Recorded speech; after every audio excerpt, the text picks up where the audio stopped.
I recently hit a point of frustration with bike storage in my garage. I got tired of trying to find places to lean the bikes up against or reaching over them when I had them leaned up against my workbench. I wanted to find some good quality stands that I could use. I had a really cheap, flimsy wall rack that held 2 bikes and a floor stand that was also flimsy, just not good quality. I went to Feedback Sports. I've used their Alpine digital scale, which I really liked. I still use it a lot. So I'm gonna review 3 Feedback Sports bike storage options in this video. I'll start with the Scorpion stand, which is a floor stand. And this is the 2-piece model. This one retails for $60. They do make a 1-piece that's a little bit cheaper, but the 2-piece will break down. So if you wanted to take it traveling or to a race, it uses a 5mm Allen wrench to do so, and they actually include the Allen wrench with the stand when you purchase it. So the Scorpion stand is a very effective way of keeping your bike on the ground. It's very sturdy, and it just uses the hollow part of your crankset. So if you look over here, you can just see that spindle going into the hollow part of my crankset. And they include 3 different size spacers is what they call them. So this hollow point of the race face crankset is much smaller than the hollow part of this rival crankset on my gravel bike. And you can use these spacers to really keep it secure. So the bike is not gonna move at all. I mean, I can bump this bike, move it around. So if someone were to bump into it, it's not gonna go anywhere. It's very, very sturdy.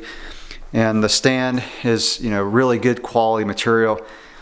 And to take these spacers out, there's just a spring-loaded pin that you would push in. You would slide a spacer off and then slide another one on. And you want to use the biggest one you can to make the bike really sturdy. What's nice about this too is the fact that you can spin the pedals and spin the wheels without the pedals hitting something. So I always lube my chain before I ride.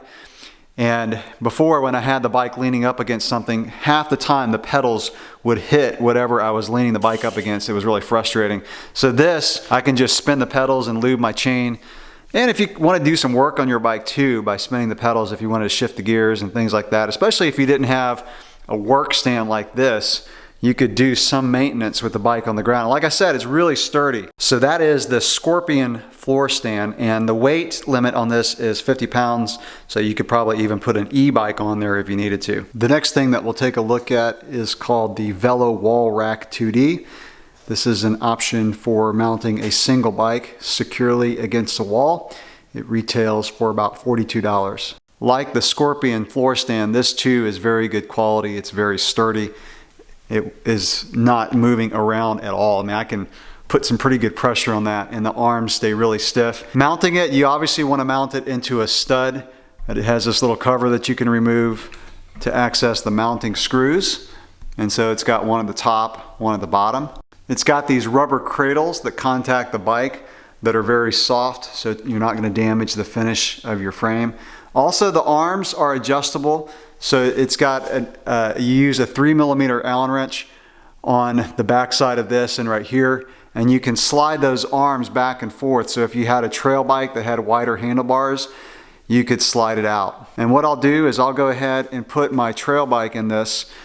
And you can also, by the way, adjust the arms up and down pretty much the whole length of this. So you would use an Allen wrench, there's 2 on the back side, and you can slide those arms up and down, and so you can position that in a way that would hold your bike the best. So, a bike with a flat top tube, they're going to be even, but with a trail bike, you may want to put one arm up and one arm down, and obviously you can adjust it up and down to raise and lower the bike if you have to. And what's nice about this too is you can just lean a bike up against the wall underneath it if you wanted to, and that way you maximize the storage in your garage or your apartment or whatever. So before I hang up the trail bike, I've loosened these Allen screws to show you how this arm can move back and forth.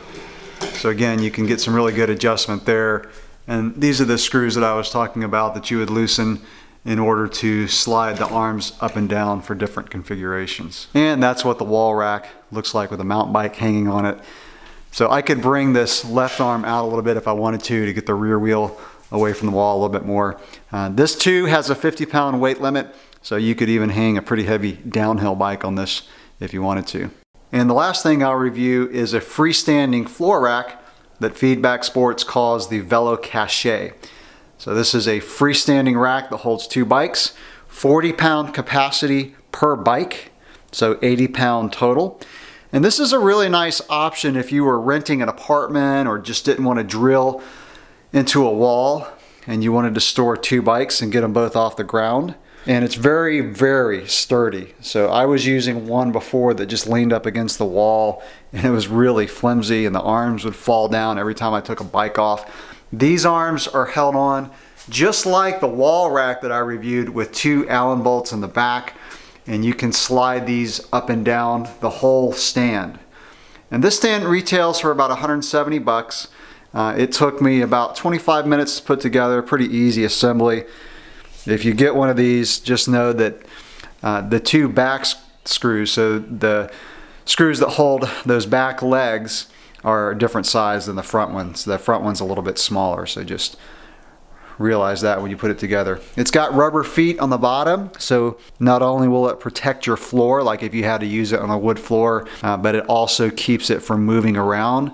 So again, just like the other 2, very good quality, extremely sturdy. I can, shake this and there's no way that thing's gonna fall over. Again, just like the wall rack, it's got these rubber cradles to hold the bike, so it won't damage the finish. And you can see on this bike, this one was a little bit too small in the triangle to mount on just the top tube. So I slid the other one down below so I can cradle it on the top tube and the down tube. So again, just having that infinite configuration of sliding those up and down is really useful for different types of bikes. And you can see the top bike, I just held by the top tube and have those pretty flat. And by the way, both this rack and the wall rack also come in a silver finish. Same price, just a different finish if you wanted that silver finish option.